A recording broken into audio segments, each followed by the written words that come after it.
ನಂಜನಗೂಡು ನಗರದ ಅಂಬೇಡ್ಕರ್ ವೃತ್ತದಲ್ಲಿ ಎಐಡಿಎಸ್ಒದಿಂದ ತಾಲೂಕಿನ ಗ್ರಾಮಗಳ ಸರ್ಕಾರಿ ಶಾಲಾ ಮಕ್ಕಳು ಮತ್ತು ಪೋಷಕರ ನೇತೃತ್ವದಲ್ಲಿ ನಂಜನಗೂಡು ತಾಲೂಕು ಮಟ್ಟದ ಪ್ರತಿಭಟನಾ ಸಮಾವೇಶ ಏರ್ಪಡಿಸಲಾಗಿತ್ತು. ಕೇಂದ್ರ ಮತ್ತು ರಾಜ್ಯ ಸರ್ಕಾರಗಳ ವಿರುದ್ಧ ಸಮಾವೇಶದಲ್ಲಿ ಆಕ್ರೋಶ ವ್ಯಕ್ತವಾಯಿತು.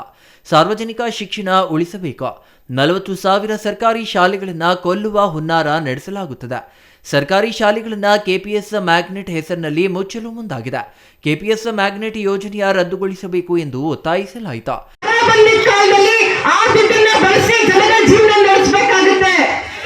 ಗಣಿಬಾಧಿತ ಪ್ರದೇಶಗಳಲ್ಲಿ ಮೈನಿಂಗ್ ಮೇಲೆ ನಿಂತಿರುವಂತಹ ಜಾಗಗಳಲ್ಲಿ ಮೈನಿಂಗ್ ಕೆಲಸ ಮುಗಿತಾ ಇದ್ದಾಗ ಅದರಲ್ಲಿ ಇನ್ನೊಂದು ಜಾಗ ಕಳಿಸಬೇಕಾಗುತ್ತೆ.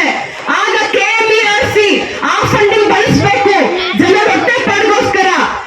ಆ ದುಡ್ಡನ್ನ ಕೂಡ ಕಸಿತಾ ಇದ್ದಾರೆ ನಮ್ಮ ಸರ್ಕಾರದಲ್ಲಿರುವಂತಹ ಎಜುಕೇಶನ್ ಮಿನಿಸ್ಟರ್. 500 ಕೆಪಿಎಸ್ ಮ್ಯಾಗ್ನೆಟ್ಗೆ ಫಾರಿನ್ ಬ್ಯಾಂಕ್ ಇಂದ ಸಾಲ ಪಡಿತಾ ಇದ್ದಾರೆ.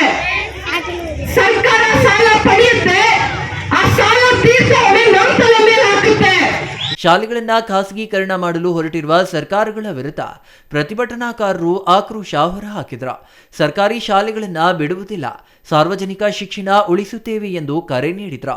ವರುಣಾ ವಿಧಾನಸಭಾ ಕ್ಷೇತ್ರದ ನಂಜನಗೂಡು ತಾಲೂಕಿನ 16 ಗ್ರಾಮದಲ್ಲಿ ಕೆಪಿಎಸ್ ಮ್ಯಾಗ್ನೆಟ್ ಶಾಲೆ ತೆರೆದು 16 ಮಳೆ, ಮೂಡಹಳ್ಳಿ, ಮಲ್ಲರಾಜನಹುಂಡಿ, ಮಾದಯ್ಯನಹುಂಡಿ, ಆಲತ್ತೂರು ಗ್ರಾಮಗಳ ಸರ್ಕಾರಿ ಶಾಲೆಗಳನ್ನು ವಿಲೀನಗೊಳಿಸಲಾಗುತ್ತಿದೆ ಎಂದು ಆತಂಕ ವ್ಯಕ್ತಪಡಿಸಿದರು. ಹೋರಾಟದ ಒಂದು ಭಾಗವಾಗಿನೇ ನಂಜನಗೂಡು ತಾಲೂಕು ಮಟ್ಟದ ಈ ಒಂದು ಪ್ರತಿಭಟನಾ ಸಮಾವೇಶನ ನಾವು ಇಟ್ಕೊಂಡಿರುವಂತದ್ದು. ಈ ಒಂದು ಸಮಾವೇಶಕ್ಕಿಂತ ಮುಂಚೆನೆ ಇಲ್ಲೇನೋ 15 ಹಳ್ಳಿಗಳಿಂದ ಏನು ವಿದ್ಯಾರ್ಥಿಗಳು ಮತ್ತೆ ಪೋಷಕರೇನು ಬಂದಿದ್ದೀರಾ.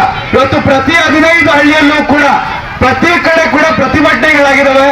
ಪ್ರತಿಭಟನೆಗಳಾಗಿ ಅಲ್ಲಿ ಸಾರ್ವಜನಿಕ ಶಿಕ್ಷಣ ಉಳಿಸಿ ಸಮಿತಿಗಳನ್ನ ರಚನೆ ಮಾಡಿಕೊಂಡು ಆ ಸಮಿತಿಯ ಮೂಲಕವಾಗಿ ಇವತ್ತು ನಾವು ತಾಲೂಕು ಮಟ್ಟದ ಈ ಸಮಾವೇಶಕ್ಕೆ ಬಂದು ಸೇರಿದ್ದೀವಿ ಸ್ನೇಹಿತರೆ. ಹೊರಳವಾಡಿ ಗ್ರಾಮದಲ್ಲಿ ಕೆಪಿಎಸ್ ಮ್ಯಾಗ್ನೆಟ್ ಶಾಲೆ ತೆರೆದು ಇಮ್ಮಾವು, ಉಪ್ಪಲಿಗರಹುಂಡಿ, ಹುಳಿಮಾವು, ತೊರೆಮಾವು, ಬೊಕ್ಕಹಳ್ಳಿ, ಕೆಂಪಿಸಿದ್ದನಹುಂಡಿ ಗ್ರಾಮಗಳ ಸರ್ಕಾರಿ ಹಿರಿಯ ಪ್ರಾಥಮಿಕ ಶಾಲೆಗಳ ಉಪಾಧ್ಯಾಯರು ಮತ್ತು ಪರಿಕರಗಳ ಸಮೇತ ವಿಲೀನಗೊಳಿಸುತ್ತಿರುವುದನ್ನು ಖಂಡಿಸಿ ಎಲ್ಲಾ ಗ್ರಾಮಗಳ ಸರ್ಕಾರಿ ಶಾಲಾ ಮಕ್ಕಳು ಮತ್ತು ಪೋಷಕರು ಪ್ರತಿಭಟನೆ ನಡೆಸಿ ಸರ್ಕಾರಕ್ಕೆ ಎಚ್ಚರಿಕೆ ನೀಡಿದ್ದಾರೆ. Kumar, CTV news, Nanjangud.